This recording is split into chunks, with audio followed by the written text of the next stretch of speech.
A tripulação de um avião de passageiros procura desesperadamente pelo aeroporto. Você vê algo? É impossível enxergar por causa da chuva intensa. Aproximação perdida. Temos que dar a volta. Há mais de 200 passageiros a bordo da aeronave. Explodiu bem na minha frente. Os investigadores buscam pistas e se questionam se a ausência de um equipamento essencial teria causado o trágico acidente. Foi um ato irresponsável. Eu sei que todas aquelas mortes poderiam ter sido evitadas. Estou bem certo disso. Mayday e catástrofes aéreas. A história a seguir é verdadeira. As reconstruções dos fatos se baseiam nas transcrições da investigação e nos depoimentos das testemunhas. Aproximação frustrada. Essa colina se chama Nimitz Hill.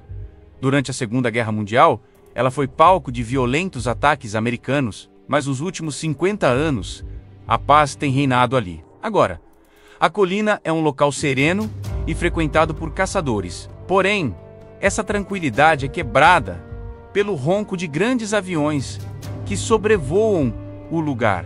Todas as noites, as aeronaves comerciais precisam passar sobre essa imensa colina rochosa para conseguir pousar no aeroporto internacional de Agana. Os voos partem de aeroportos por toda a Ásia.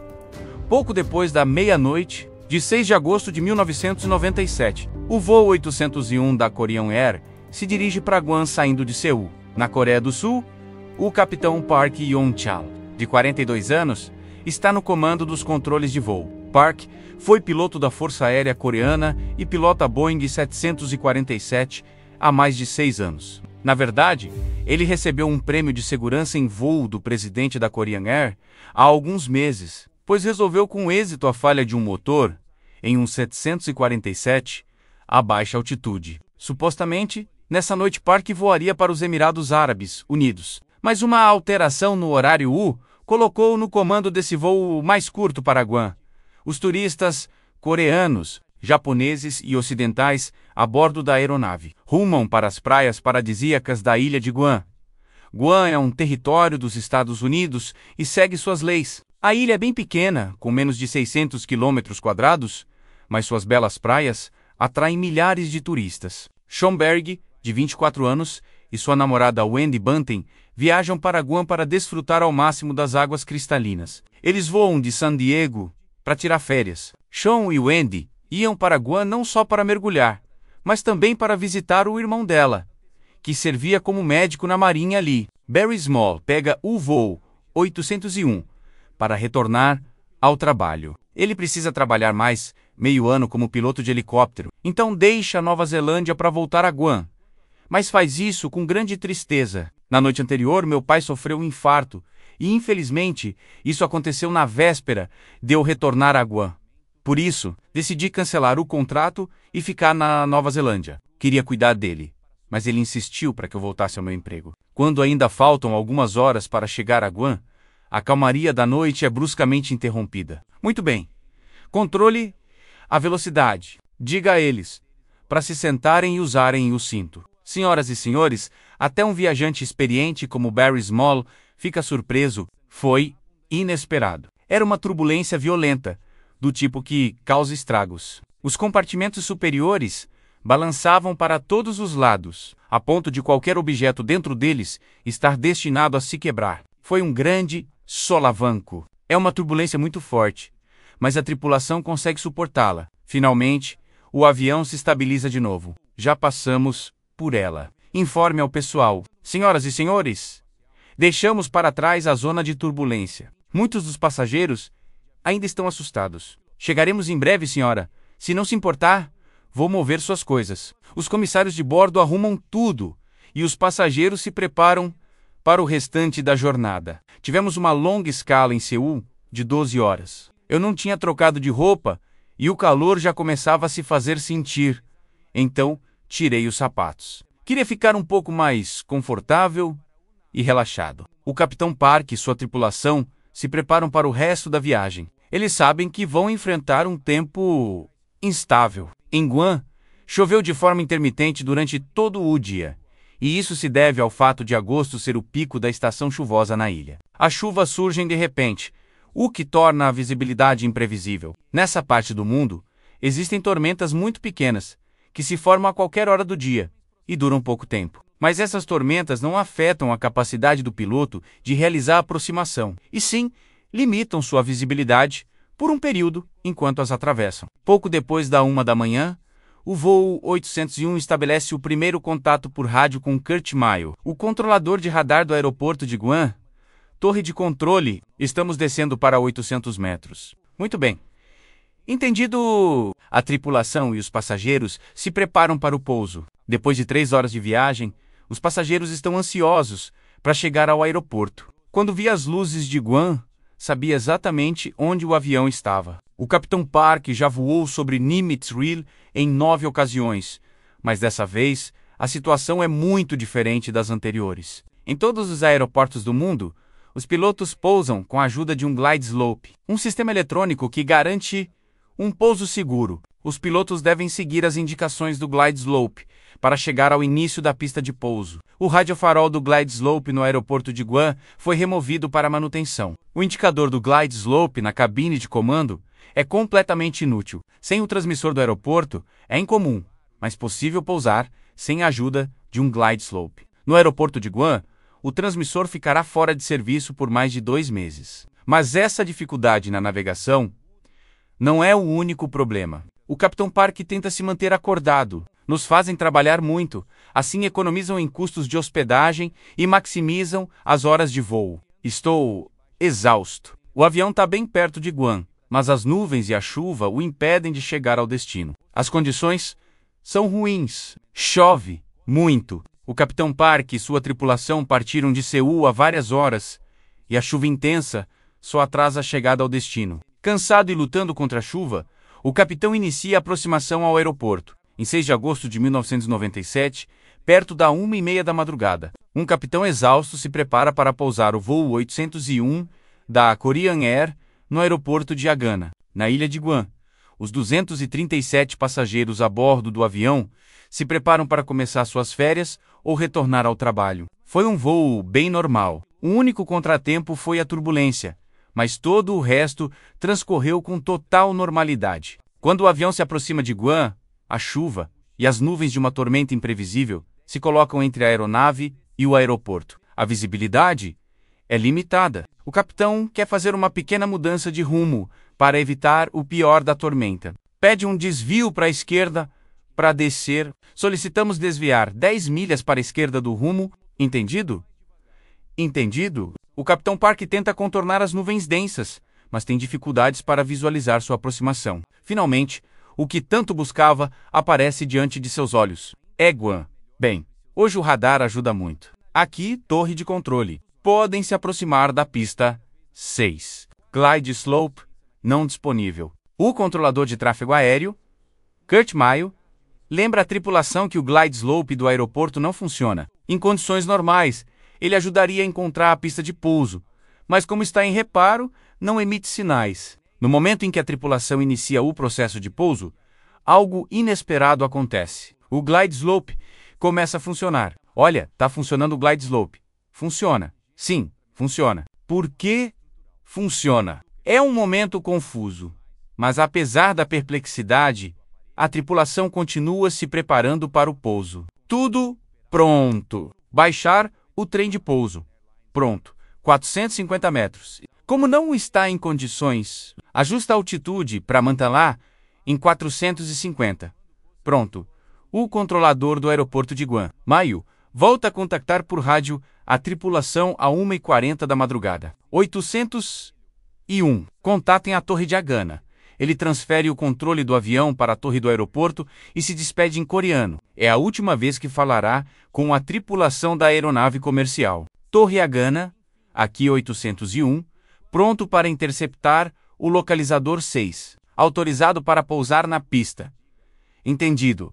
Torre de controle, autorizado para pousar. Flaps para 30. Flaps para 30. As nuvens e a chuva voltam a envolver o avião enquanto ele desce. Perderam de vista o aeroporto. Você vê algo? Senhoras e senhores, estamos nos preparando para o pouso. Endireitem seus assentos, afivelem os cintos e se preparem para pousar. 170 metros. À medida que o avião se aproxima do solo, a tripulação espera ver o aeroporto a qualquer momento.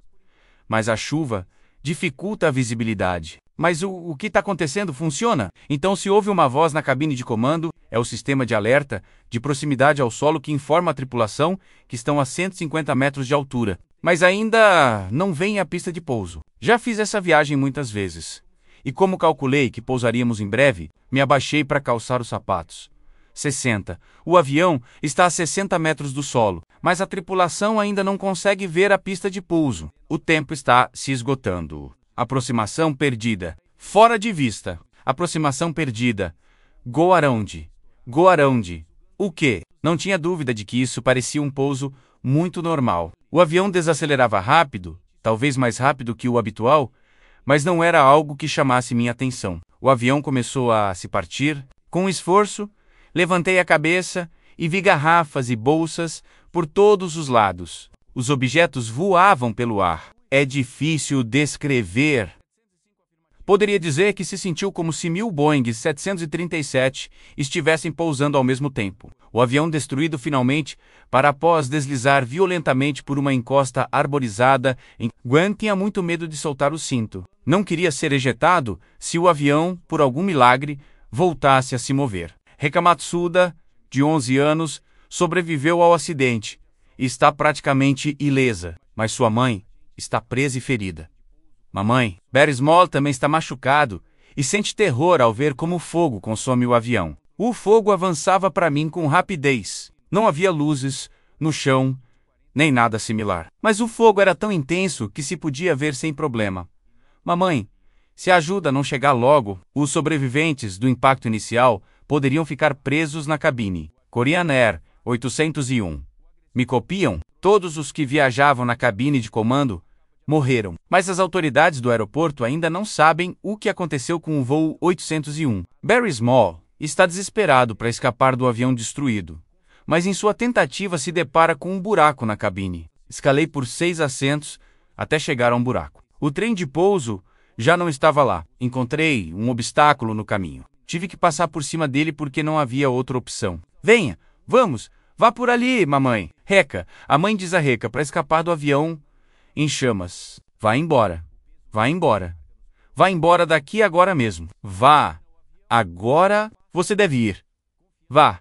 Saia daqui, por favor. Vá. O fogo se espalha rapidamente enquanto os passageiros assimilam o que acontece. E o pior de tudo é que os resgatistas ainda não sabem que o avião caiu. Houve uma explosão na minha frente e em outras pessoas ao redor.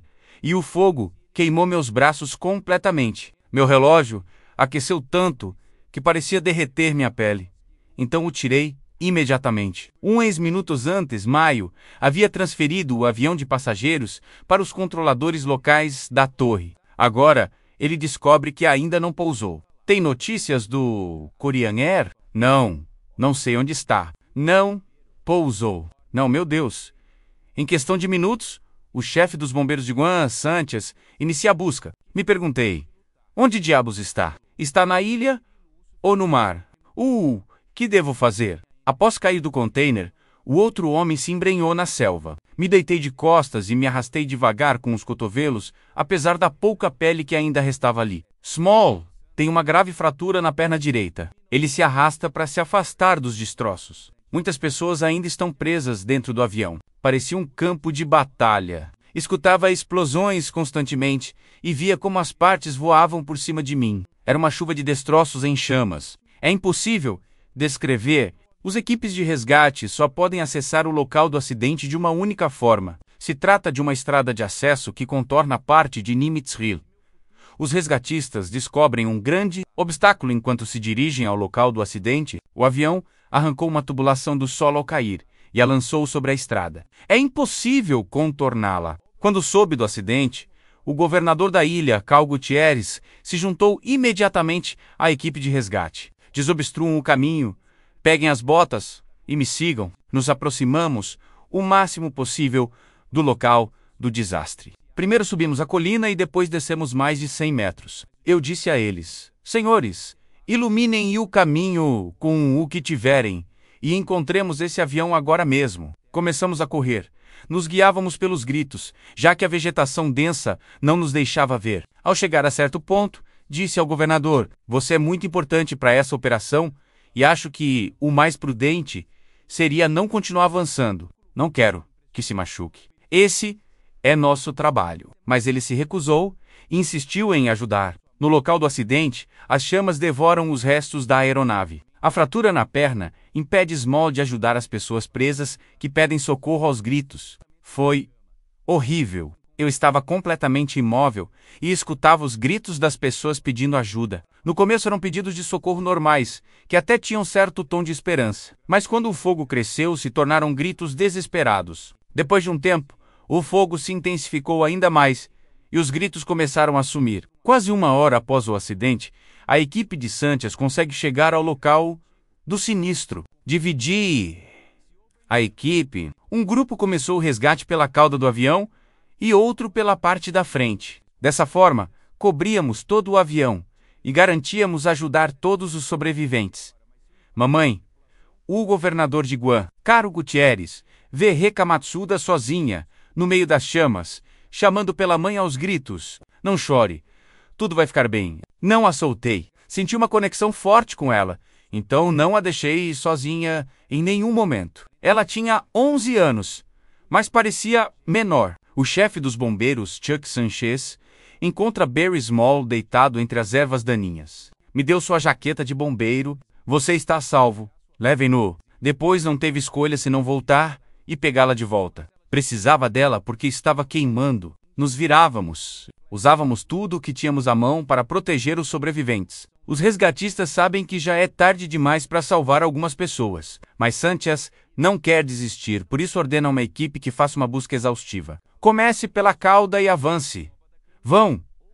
Escutei uma grande explosão ali. Pensei muito e temi pela minha gente. Um Boeing 747 caiu em uma colina íngreme de Guam, a poucos quilômetros do aeroporto. Havia 254 passageiros a bordo. Enquanto os resgatistas buscam entre os destroços, uma explosão destrói o pouco que resta do avião. Perdemos o sinal de rádio. Não sabíamos se haviam sobrevivido à explosão. Finalmente, alguém se aproximou e avisou que todos estavam bem. Os resgatistas podem ver com mais clareza a magnitude do acidente e dos danos ao amanhecer. O avião deslizou pela montanha e se partiu em pedaços grandes. Apenas 26 pessoas sobreviveram à tragédia. Os familiares e amigos das vítimas recebem notícias. Muitos corpos estão muito queimados. Apesar de a maioria dos passageiros ser coreana, Sean Berg e sua namorada Wendy Bunting estão entre os poucos americanos a bordo do voo. A notícia do acidente chega aos pais de Sean,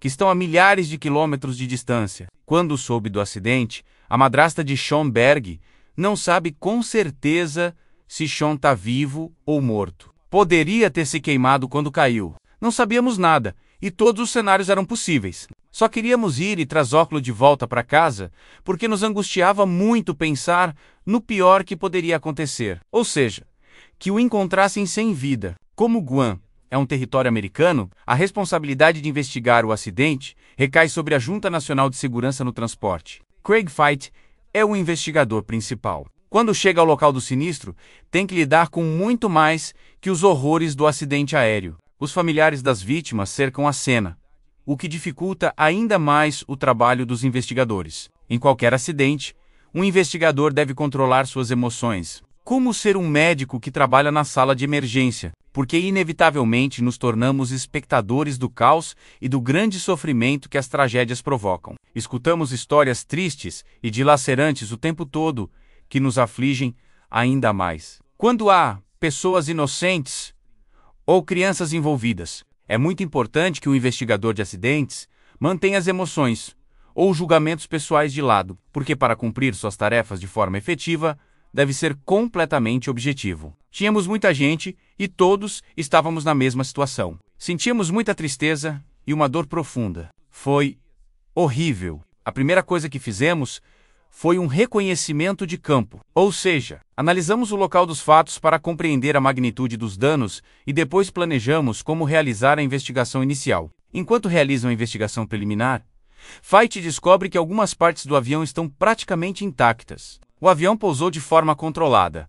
o que significa que o piloto U dirigiu para aquele terreno. Infelizmente, foi a 5 quilômetros do aeroporto. Os investigadores encontram vários objetos que sobreviveram ao acidente e ao incêndio posterior. Um deles foi a carta de aproximação que a tripulação usou ao se aproximar do aeroporto. Os investigadores também acham o estojo do Capitão Park e descobrem um pequeno frasco de plástico com pílulas. Ao Capitão Park haviam prescrito vários medicamentos, entre eles pílulas com benzodiazepinas, que são fármacos usados como sedativos. As pílulas e as amostras de tecido dos restos do Capitão Park são enviadas ao laboratório para análise. A carta de aproximação se soma a uma longa lista de provas. Os investigadores recriam a trajetória de voo do avião usando as informações da gravadora de dados de voo. Os dados mostram que a inclinação de descida foi suave, o que apoia a teoria de Fife de que o avião pousou na colina. Mas a trajetória de voo não deveria ser assim. Aqui torre de controle 801. Podem se aproximar da pista 6. Glide slope não disponível. Aqui 801. Entendido. Autorizado para pousar na pista. A tripulação havia sido informada que o glide slope não funcionava. Isso obrigou o capitão a pilotar o avião, sem depender tanto dos sistemas automáticos. O piloto deve fazer uma descida em degraus, na qual inicia em uma determinada altitude, por exemplo, a 600 metros. Quando a aeronave chega a um ponto específico, determinado pelo que se conhece como equipamento telemétrico ou equipamento medidor de distância, o piloto deve iniciar a descida para a próxima altitude indicada na carta. Se a tripulação tivesse realizado a descida em degraus, sua trajetória de voo se pareceria com escadas. Mas após o primeiro degrau, o avião faz uma descida longa e lenta. Seguir as altitudes indicadas é fundamental, ou seja, se não cumpre as instruções da carta de aproximação, corre um grande risco de colidir com um obstáculo ou uma elevação no terreno.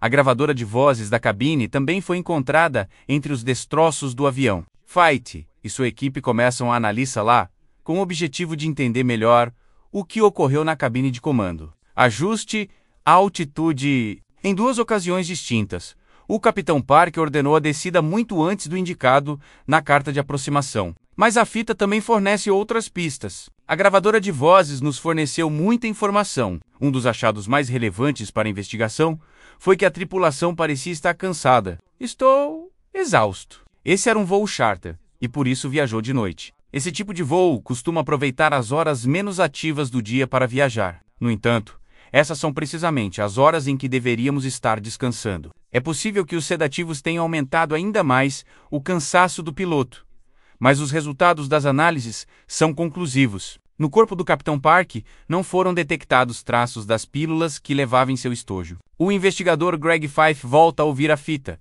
mas dessa vez se concentra na discussão do capitão sobre o glide slope. Olha, o glide slope funciona? Sim, funciona. Por quê? Funciona. Um membro da tripulação viu que a agulha do glide slope se movia. Então se questionaram se realmente funcionava ou não. É cedo pela manhã. O Capitão Park está cansado após viajar tantas horas e é possível que o comportamento inesperado do glide slope o tenha confundido e distraído. Após ouvir a fita, ficou claro que Park se paralisou. Mas Fife ainda não entende por que o glide slope aparentemente funcionava. Talvez houvesse uma falha nesse avião ou talvez o equipamento possa apresentar falhas, o que afetaria também outras aeronaves. Para esclarecer essas questões, Fife recorre ao especialista em navegação Nelson Spagnac. Analisei a transcrição com tempo e com muito cuidado. Meu objetivo era determinar quais haviam sido os problemas durante a navegação. Aparentemente, houve uma confusão que envolveu o glide slope. Então também devia investigar por que a tripulação acreditou que o glide slope funcionava. Spagnac envia uma equipe de investigadores à ilha de Guam. Essa equipe voa sobre a ilha com o objetivo de determinar se o avião havia recebido sinais de uma base militar próxima, o que daria a impressão de que o glide slope funcionava. Os receptores podem captar sinais de outras fontes se não receberem o sinal previsto do glide slope. Se os receptores recebem sinais espúrios e se a informação que fornecem é correta, esses podem causar um movimento intermitente da agulha do glide slope. Ajuste a altitude, mas os sinais não eram constantes. O glide slope atuava de forma intermitente, o que significa que funcionava e dava indicações por pouco tempo e depois se apagava. Minhas conclusões foram que os sinais espúrios, sejam de outros transmissores ou de equipamentos com falhas, não podem ativar de forma contínua o sinal de advertência. A pergunta é: por que Park acreditou que o glide slope sim funcionava? E se realmente acreditava que funcionava, por que se estrelou em Nimitz Hill? O que está acontecendo? Funciona? Enquanto os investigadores continuam tentando descobrir as causas do acidente, Barry Small tenta compreender por que ele e outras 25 pessoas conseguiram sobreviver. No momento do impacto, eu estava abaixado calçando os sapatos. Por isso, me salvei. Foi um milagre. Small compreende o funcionamento dos aviões porque é engenheiro aeronáutico, aprendiz e piloto de helicópteros. Acredito firmemente que os aviões podem ser melhorados em muitos aspectos. Small crê que a barra transversal colocada nos assentos dos aviões causou a fratura de uma de suas pernas. Por sorte, sua outra perna saiu ilesa. Minha perna direita bateu na barra e se fraturou, mas a bolsa de mão que carregava salvou minha perna esquerda, pois evitou que se chocasse com a barra. Small consegue escapar do avião usando sua perna sã, mas outros passageiros ainda seguem presos. As pernas de Reka Matsuda são mais curtas que as de um adulto normal. Por essa razão, suas pernas não bateram contra a barra transversal, o que lhe permitiu escapar do avião. Saia daqui! Saia daqui! Mas sua mãe morreu. Small também sustenta que a propagação inicial das chamas na cabine do voo 801 era algo que podia ser prevenido. Se estima que o avião transportava mais de 400 litros de álcool inflamáveis. Se o avião estivesse cheio, essa quantidade poderia ter se duplicado. Small crê que o álcool comprado nas lojas Duty Free explodiu do teto no momento do impacto, o que provocou uma explosão que arrasou com tudo em seu caminho. Por essa razão, ele crê que um incêndio era evitável. Não faz sentido. Álcool e oxigênio. Transportar esse tipo de substâncias é um risco desnecessário. Atenta contra a segurança do avião. E supostamente a segurança é o mais importante. Enquanto se recupera do acidente, Small se propõe a cumprir uma meta: evitar que outras pessoas passem pelo mesmo. Por isso promove mudanças na forma de fabricar os assentos e de armazenar o álcool comprado nas lojas Duty Free. O investigador Greg Feit continua buscando a resposta à pergunta principal do caso. Park era um piloto experiente que havia recebido um prêmio em matéria de segurança, porque estrelou o avião a 5 quilômetros de distância do aeroporto. Durante a investigação, Feit descobre que a carta de aproximação que a tripulação usava tinha mais de 6 meses, por isso estava desatualizada. Isso indica que a tripulação poderia ter estado melhor preparada para o pouso. Ao revisar as sessões de treinamento da Korean Air, Feit também revela que a tripulação não havia recebido toda a informação necessária. As tripulações só aprenderam a realizar aproximações nas quais o medidor telemétrico sempre estava no aeroporto. O medidor telemétrico é composto por radiofaróis eletrônicos que indicam aos pilotos onde se encontram em relação ao aeroporto. O último radiofarol costuma estar localizado no início da pista, mas em Guam é diferente. O aeroporto se encontrava a 5 quilômetros do último radiofarol. A chuva reduziu a visibilidade de Park e não lhe permitiu encontrar o aeroporto. Como o glide slope lhe fornecia dados desconcertantes, Park usou o último radiofarol como guia, com a esperança de que o levasse diretamente à pista de pouso. Aproximação perdida. Fora de vista. Aproximação perdida. Goaround.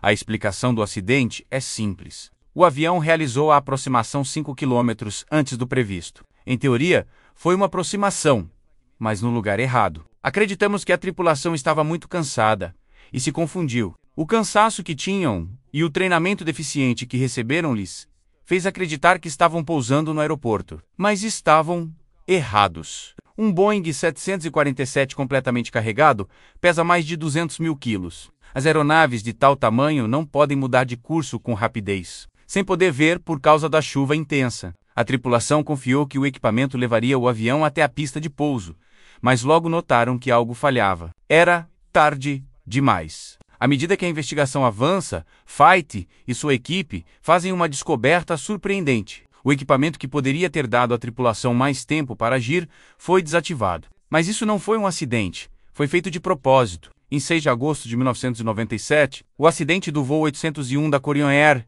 tirou a vida de mais de 200 pessoas. O relatório final da investigação do acidente é publicado após um período de mais de 2 anos e responsabiliza os métodos de treinamento da Korean Air e a excessiva confiança da tripulação na automação do avião, mas também tem críticas duras para a Administração Federal de Aviação, o órgão que regula o tráfego aéreo nos Estados Unidos. Devido a uma decisão desse órgão, se desativou intencionalmente um sistema tecnológico crucial que poderia ter salvado o voo 801. O MSAW, Sistema de Advertência de Altitude Mínima de Segurança, é um equipamento habitual nos aeroportos principais dos Estados Unidos. Mas em Guam, a Administração Federal de Aviação fez uma mudança muito importante na forma em que se usava. Esse sistema funciona com radares que controlam os aviões que se aproximam do aeroporto. Se um avião voa muito baixo, se notifica aos controladores de tráfego aéreo que podem transmitir o aviso à tripulação, mas em Guam,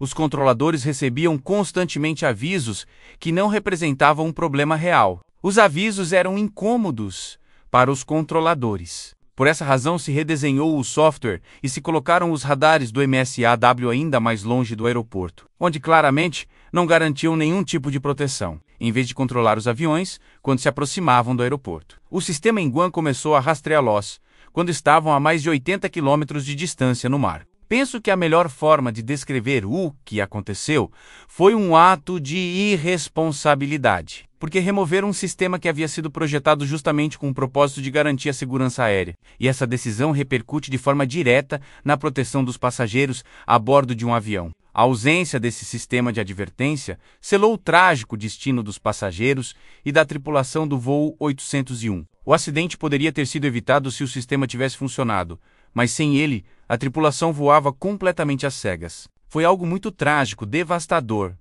algo inexplicável. Mas ainda acreditamos que a culpa não foi dos pilotos, porque ninguém quer morrer de forma tão atroz. Simplesmente, as coisas aconteceram assim. Desde que ocorreu o acidente, Barry Small tem navegado por um mar de emoções e desafios frustrantes. A Autoridade de Aviação Civil de seu país natal, a Nova Zelândia, reconheceu o grande perigo que representa transportar álcool nos aviões. Mas até agora, não mudaram as políticas. As mudanças que ele havia proposto para o design dos assentos também foram ignoradas. Tomei vários passos, investi tempo e esforço.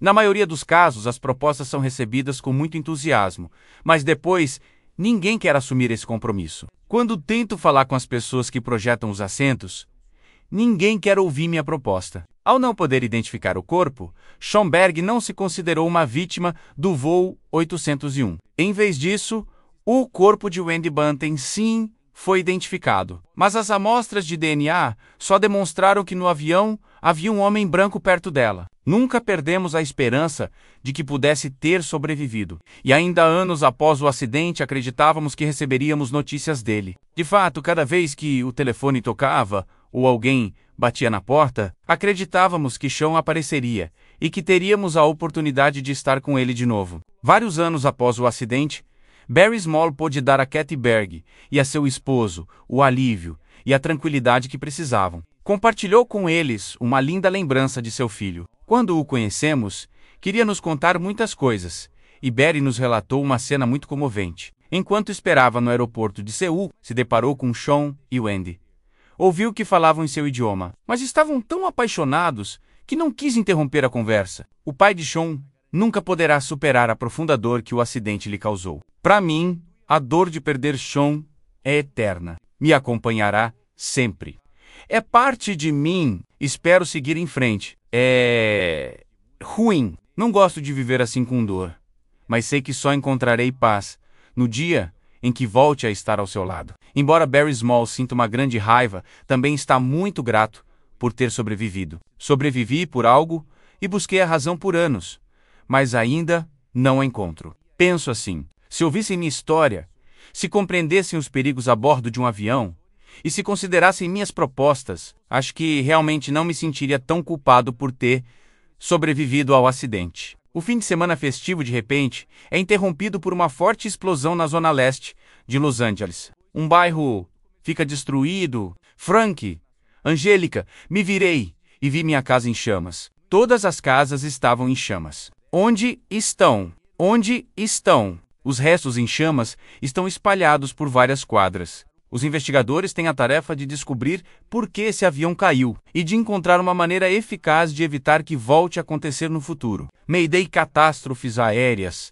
A história a seguir é verdadeira. A reconstrução dos fatos se baseia em depoimentos de testemunhas, gravações da cabine de comando e relatórios oficiais perdidos de vista. O Aeroporto Internacional dos Andes, também chamado LAX, é um dos mais movimentados do mundo. É usado por 40 milhões de passageiros por ano. Mais de 15 aviões decolam e pousam nele todos os dias. É 31 de agosto de 1986 e é fim de semana prolongado nos Estados Unidos. Um controlador de tráfego aéreo novato chamado Walter White manejará alguns dos voos durante o dia de hoje.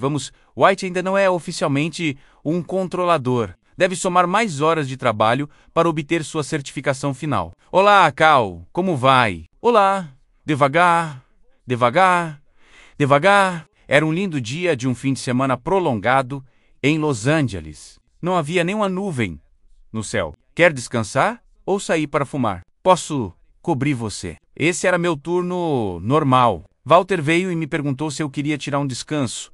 E aceitei porque o tráfego era leve. Era uma manhã tranquila de domingo. Todos os controladores querem ganhar experiência. Com 3 ou 4 meses, você ainda é um controlador novo. Controle Los Angeles. Bom dia! Faltava para meu descanso. Walter queria trabalhar mais. Se não me engano, queria ganhar a prática que havia perdido no setor. Venha para a pista 25 esquerda.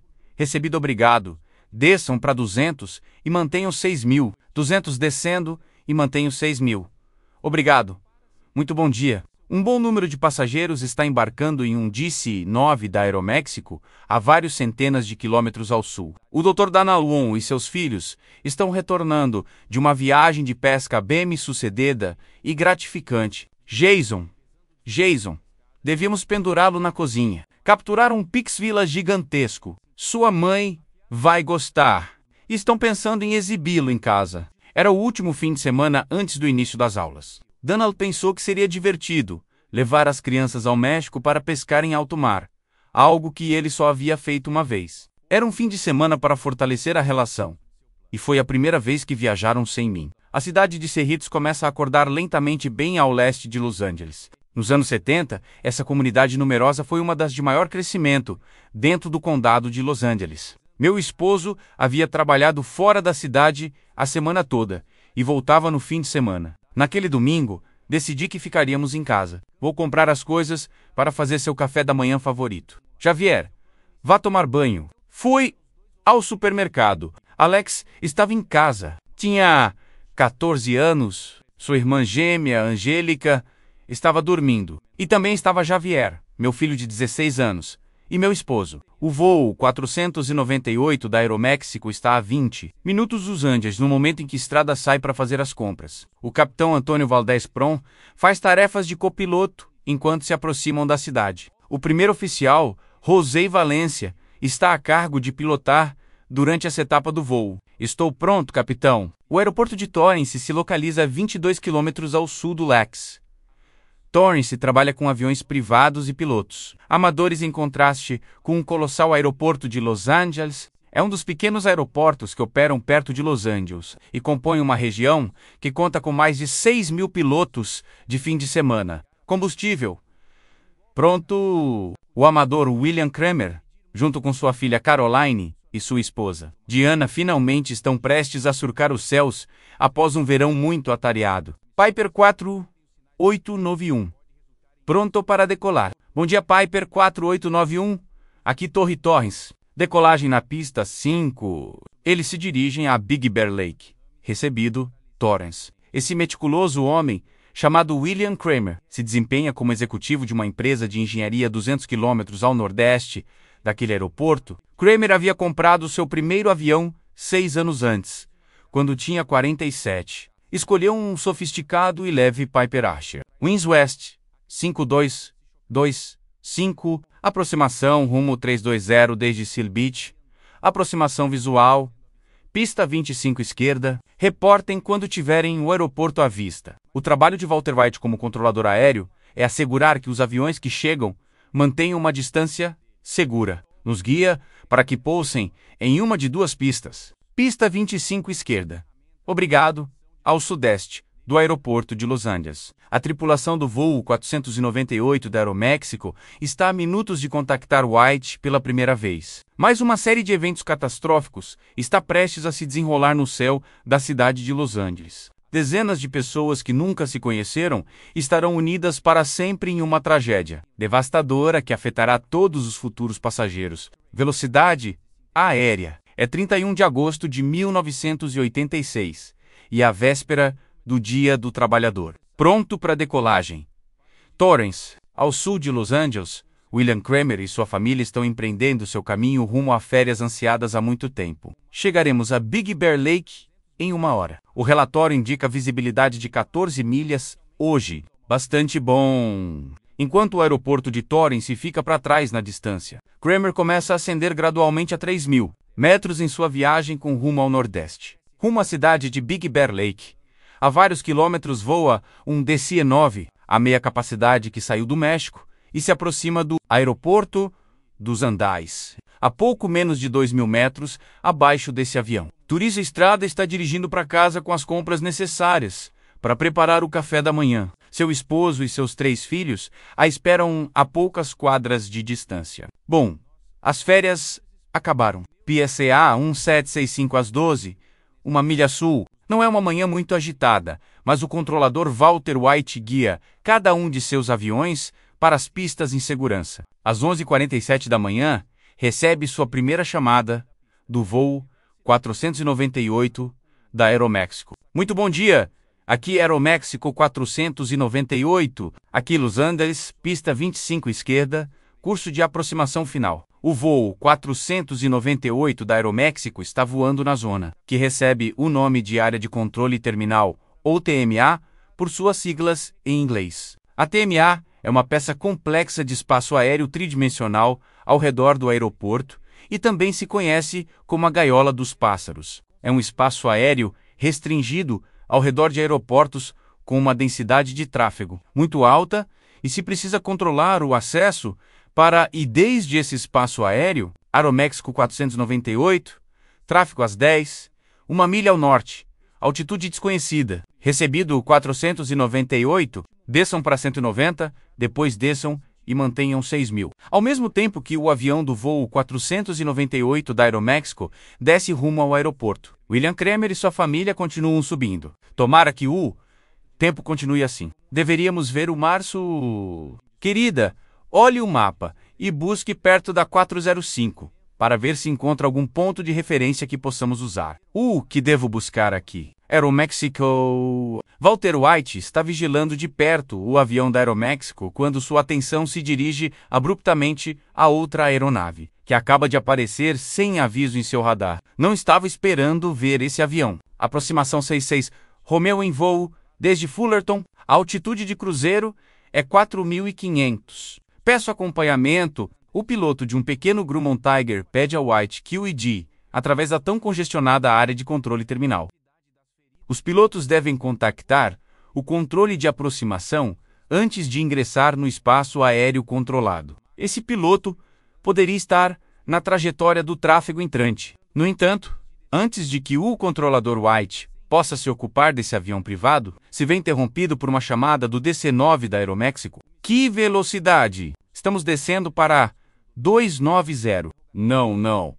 Para 190. Podem manter. White decide dar ao avião da Aeroméxico a pista mais próxima a seu acesso. Mudança de planos. ISPER recebido 498. White se enfrenta ao intruso, agora que tem o DC-9 em espera. 66.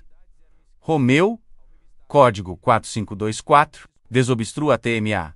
White ordena ao piloto do Grumman que use um canal de rádio específico, mas parece estar bastante confuso com a indicação. 5, o que mais? 4524, Grumman 66. Romeo está a 4.500. Negativo. Estamos a 3.400 subindo. Está no meio da TMA Grumman 66 Romeo. Procure olhar sua carta de navegação daqui para frente. Uma aeronave acaba de passar por cima à sua esquerda a 5.000. E temos muitos aviões. A 3.500 por aqui. que sugere que faça? A tripulação do voo 498 da Aeroméxico está cada vez mais perto do aeroporto. Luzes de pouso. Mas o DC-9 é sacudido de maneira muito brusca por um forte choque. O que aconteceu? Aeroméxico 498. O primeiro oficial, Valência, tenta controlar a queda em picada com todas suas forças. Aeroméxico 498, controle Los Angeles. Não pode ser... Vi uma explosão. Vi as cores vibrantes de um incêndio e escutei essa explosão como se fosse uma bomba. White não obtém nenhuma resposta do avião da Aeroméxico. Aeroméxico 498. E para piorar agora, não pode encontrá-lo na tela do radar. Estava conversando com 2 controladores sem prestar atenção. E ouço Walter dizer, acho que perdi um. Aeroméxico 498, controle Los Angeles. Isso captou a atenção de todos. Verifiquei os radares e escutei que chamava o Aeroméxico 498. Chamou várias vezes pelo rádio, mas ninguém sabia o que havia acontecido com o Aeroméxico nesse momento. White chama um avião entrante para pedir ajuda. American 333, pesado. Olhem, às 11 perdi contato com o DC-9. Avisem se virem algo. Às 11, 5 milhas. Que altitude? Altitude de si. Já não está no meu radar. American 333 pesado. Vejo uma coluna de fumo muito grande à esquerda da aeronave às 11. Em ponto. Caminhava pela rua rumo à minha casa.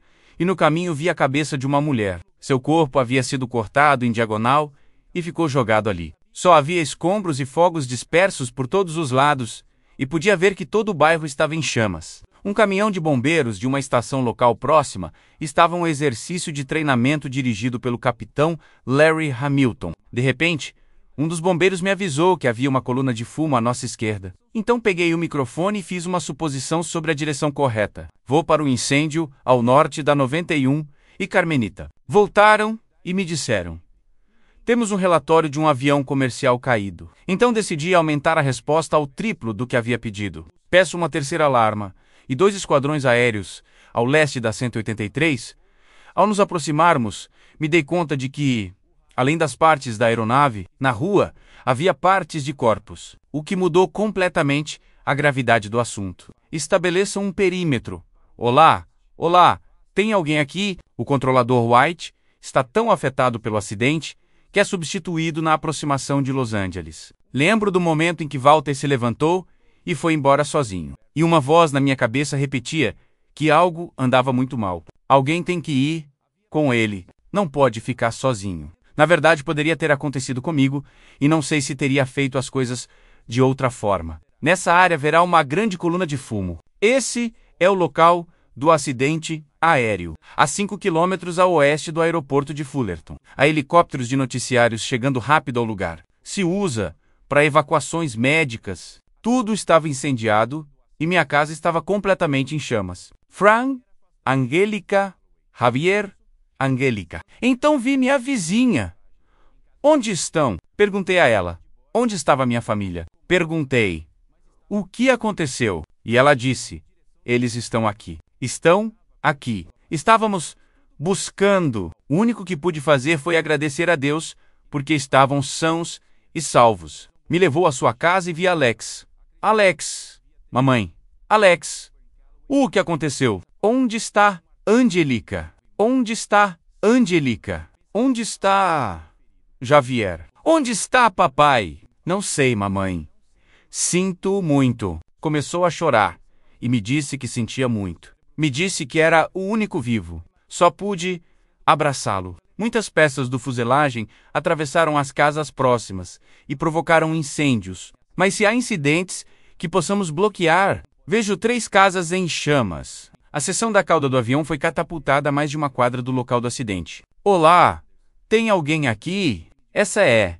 Inspecionava as casas e o local do choque ao meu redor e foi ideal estar ali parado por uns 4 ou 5 minutos antes que alguém mais chegasse, porque não havia ninguém vivo em absoluto. Há restos por toda parte, não há sobreviventes, só falecidos. Havia lidado com a morte de 2 ou 3 pessoas em um incêndio residencial, mas aqui haviam morrido todos os passageiros a trabalhar. Não encontrei nem um único corpo completo. Dei a tarefa de encontrar as partes de corpos e cobri-las, ou envolvê-las, com as mantas amarelas de resgate. Não importava onde estivesse ou se era pequena, uma mão, um torso ou uma perna, isso era vida para nós. Se tratava com respeito. Lembro do incidente tingido com um tom marrom apagado. Não é branco e preto, não tem cores, a grama não é verde, as casas não estão pintadas, tudo é de um tom marrom apagado. Me dizem que essa é a forma em que meu cérebro tenta suavizar algo violento e horrível para poder suportá-lo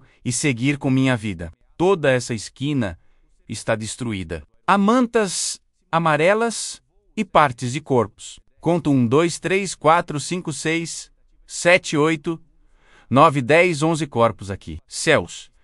Esse bairro ficou devastado. 16 casas foram danificadas, muitas delas completamente destruídas. Dentro do aeroporto internacional de Los Angeles, Mary Wong espera ansiosa por seu esposo e seus 2 filhos pequenos. Fui buscá-los no aeroporto ao meio-dia e esperei muitíssimo na zona que fica fora da alfândega. O que costuma pensar é que a alfândega pode demorar um pouco, mas por volta das 12h20 ou 12h30, comecei a ver um homem caminhando com uma mochila com uma cruz verde. Nos levaram a um salão, no andar de cima, e enquanto subíamos no elevador, olhei para o homem e disse que estavam mortos, que se foram, que já não estavam. Os resgatistas na cidade de Cerritos se surpreendem enormemente com outro achado horripilante. No pátio de uma escola local se encontram os restos de um Piper Archer. A cabine do avião está em bom estado, mas foi cortada de raiz. Seus 3 ocupantes foram encontrados presos a seus assentos. William Kramer faleceu junto com sua família.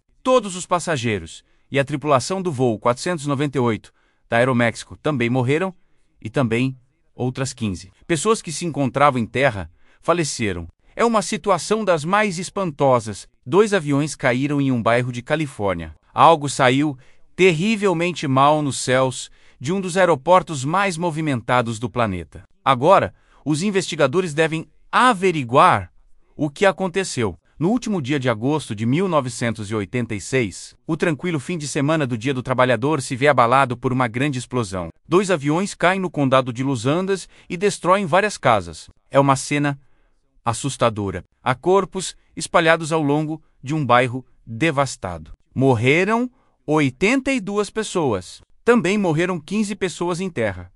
E outras 67 morreram entre os restos entrelaçados dos 2 aviões envolvidos. Vários investigadores da Junta Nacional de Segurança no Transporte chegam nessa mesma noite. Entre eles, há especialistas tanto em desempenho humano como em sistemas de voo e em controle de tráfego aéreo. Desde o princípio, os investigadores se focam no fato de que havia 2 aviões no solo. Isso sugere a perturbadora conclusão de que o acidente ocorreu por uma colisão no ar. A ideia de que havia sido uma colisão no ar já nos havia sido transmitida antes de começarmos a trabalhar. Viram 2 restos distintos caindo do céu e assim nos comunicaram. White e toda sua equipe devem examinar meticulosamente os restos, tendo em conta aquela suposição. Se trata de documentar onde estavam localizadas exatamente as peças principais e depois examiná-las para determinar a que ângulo colidiram as aeronaves. Umas marcas de hélice na cauda do DC-9 e manchas de tinta do Piper Cherokee revelam como caíram os aviões. Parece que o Piper colidiu com a cauda do DC-9 e o estabilizador horizontal se desprendeu. E depois disso, já não se podia controlar o ângulo do DC-9. O DC-9 em descida e o Cherokee em ascensão se encontraram no céu a um ângulo de 90 graus. Sua velocidade combinada era de 450 km por hora. O avião da Aeroméxico perdeu parte de sua cauda pelo choque. A primeira coisa que devem fazer é descobrir como colidiram os aviões. E a pergunta mais importante a responder é por que colidiram. Os investigadores examinam a caixa preta do DC-9 para compreender as razões atrás da tragédia. Essa lhes resulta muito útil para determinar a localização exata e a altitude do voo 498 da Aeroméxico. O DC-9 estava dentro da área de controle terminal. O espaço aéreo controlado do aeroporto de Los Angeles estava onde se supunha que devia estar. Mas o Cherokee dos Kramer também estava na área de controle terminal. Os aviões privados devem obter permissão para entrar nessa área devido ao grande número de aviões que decolam e pousam no Lax Piper 4891, pronto para decolar Torrens. Era a primeira vez que William Kramer voava a Los Angeles. mas os investigadores descobriram que conhecia bem os limites da área de controle terminal. Já sabia que era um espaço aéreo restringido. Na cabine de comando do Cherokee de Kramer, se confirmou essa teoria. Os investigadores encontram um mapa da área de controle terminal de Los Angeles. Os investigadores fazem outro achado muito desconcertante. Puderam reconstruir o plano de voo dos Kramer, que no primeiro trecho os levava de Torrance até Long Beach. Dali iam para Ontário e finalmente chegavam a Big Bear Lake, mantendo uma altitude de cruzeiro de uns 3.000 metros. Esse plano os mantinha longe da área de controle terminal. O Cherokee voou para Temai. Colidiu com o DC-9 em um espaço aéreo restringido. Sem autorização, como Kramer fez para voar a essa zona perigosa e por que não emitiu nenhum tipo de aviso? Na cidade de Cerritos, surge uma possível resposta a essas perguntas. A doença cardíaca é comum na família de Kramer e os resultados iniciais da autopsia mostram a grande obstrução. Você tá bem, Bill? Sim, estou bem. É possível que Kramer tenha sofrido um infarto durante o voo e que o avião tenha ficado sem piloto. Se enviam a examinar amostras do tecido cardíaco de Kramer ao Instituto de Patologia das Forças Armadas. Que tenha sofrido um infarto poderia ser a razão de por que não chamou o controle de Los Angeles. É possível que tenha tido um infarto, caído para trás, levantado o avião e que por isso não tentasse esquivar o DC-9, mas sem importar qual fosse a razão. Porque Kramer voava em espaço aéreo restringido. O controlador Walter White deveria tê-lo visto. O avião de Kramer devia aparecer no radar de White. White revisa as chamadas de rádio dessa manhã antes de ser interrogado pelos investigadores. Tem que estar completamente seguro do que disse e também do que viu. Richard Wentworth foi um dos investigadores que falou com ele. Não viu o Piper Cherokee em seu radar em nenhum momento? Não, senhor. O Piper nunca apareceu. Considero que não esteve na minha tela de radar. Walter estava muito seguro de que a aeronave não havia aparecido em sua tela. Os investigadores da NTSB não estão satisfeitos com a memória de White, enquanto os dados do radar são analisados. Chegam notícias do Instituto de Patologia das Forças Armadas sobre o coração de Kramer. Você tá bem, Bill? Os resultados de um estudo detalhado mostram que, embora tivesse uma doença cardíaca avançada, William Kramer não estava sofrendo um infarto antes da colisão. E agora os investigadores devem encontrar outra explicação de por que o voo dos Kramer ingressou na área de controle terminal de Los Angeles. Kramer havia apresentado um plano de voo, mas os aviões pequenos como o Cherokee não contam com instrumentos sofisticados. Como a maioria dos pilotos privados, Kramer se guiava por pontos de referência como autopistas. Isso significa que dividia sua atenção entre o paisagem de baixo e o espaço aéreo ao seu redor. Essa tem que ser a 405. Onde está? Bem ali. San Andreas é um especialista em aviação que deu seu testemunho sobre as circunstâncias do desastre de Cerritos. O piloto do Piper navegava por pontos de referência, possivelmente seguindo uma autopista, e pôde se confundir sobre qual das autopistas devia seguir. Ao ser novo na Califórnia e talvez desconcertado pelo emaranhado de autopistas abaixo dele. É possível que Kramer tenha voado à área de controle terminal sem saber. Não há linhas que indiquem os limites da área de controle terminal. Deve interpretar a carta de navegação. Os investigadores agora estão seguros de que podem explicar por quê. Kramer estava dentro do espaço aéreo controlado da área de controle terminal, mas ao revisar em detalhe o registro do radar do controle de tráfego aéreo, Richard Wentworth está convencido de que Walter White devia ter visto o Piper. Podemos corroborar que a aeronave que colidiu com a Aeroméxico era visível. Mas então, por que White não reagiu de imediato ao avião dos Kramers se aparecia em seu radar? Quando Walter White foi trabalhar nesse domingo, a estação de chegada estava sendo controlada por Carl Grundman. Olá, Carl! Como vai? Olá! Devagar. Grundman crê que os problemas persistentes do radar foram a razão por que White não pôde ver o avião dos Kramers. Posso cobrir você. Os controladores haviam se queixado do radar por muito tempo. Tudo seu. Muito obrigado. Havíamos reportado que o radar não detecta os objetivos mais de uma vez. As sinais de radar rebatem contra um objetivo e depois voltam ao receptor. Mas o sinal de volta poderia desaparecer se há edifícios ou montanhas que interrompem as ondas. Pode perder um ou dois objetivos. Pode que não apareça em um varrido particular. Viu o Piper em sua tela? Não, senhor.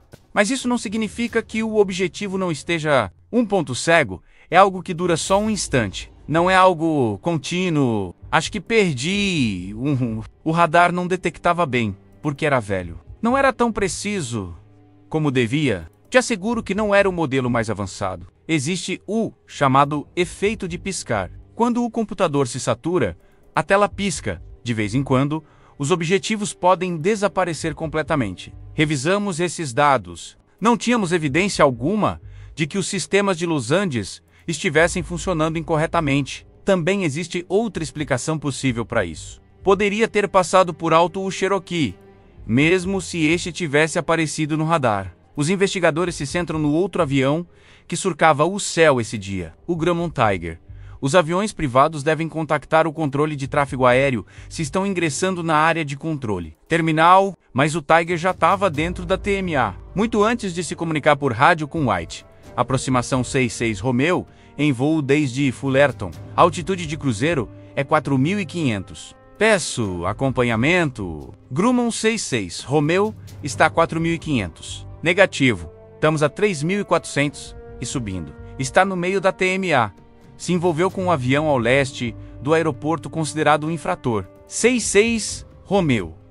Procure olhar sua carta de navegação. Uma aeronave passou por... O problema da conversa com o piloto do Grumman é que durou demais. Por que estava tão pendente do Grumman? Pensei que era um perigo. Isso ocorreu durante um momento crítico em que as duas aeronaves situadas ao sudoeste de sua tela, que eram o voo da Aeroméxico e o Cherokee, se aproximavam. Mas embora o sinal do Cherokee tivesse aparecido no radar de White, e embora ele tivesse visto esse avião, os investigadores descobrem que o controlador ainda não teria tido toda a informação necessária. Assim, o desastre de Cerritos não foi apenas uma colisão aleatória, mas o resultado de camadas sobrepostas de negligências. Desde o piloto privado, desorientado, seguindo autopistas como guias, até o controlador sobrecarregado, dividindo a atenção em um momento fatal, passando pela ausência de alertas automáticos que poderiam ter salvado vidas. Essas revelações impulsionaram reformas históricas na aviação, como a adoção obrigatória do TSAC e transponders avançados, transformando uma perda devastadora em lições que protegem milhões de passageiros hoje. No entanto, a dor das famílias permanece. Um lembrete eterno de que, no ar, a margem para erros é mínima. Inscreva-se se você gostou do vídeo.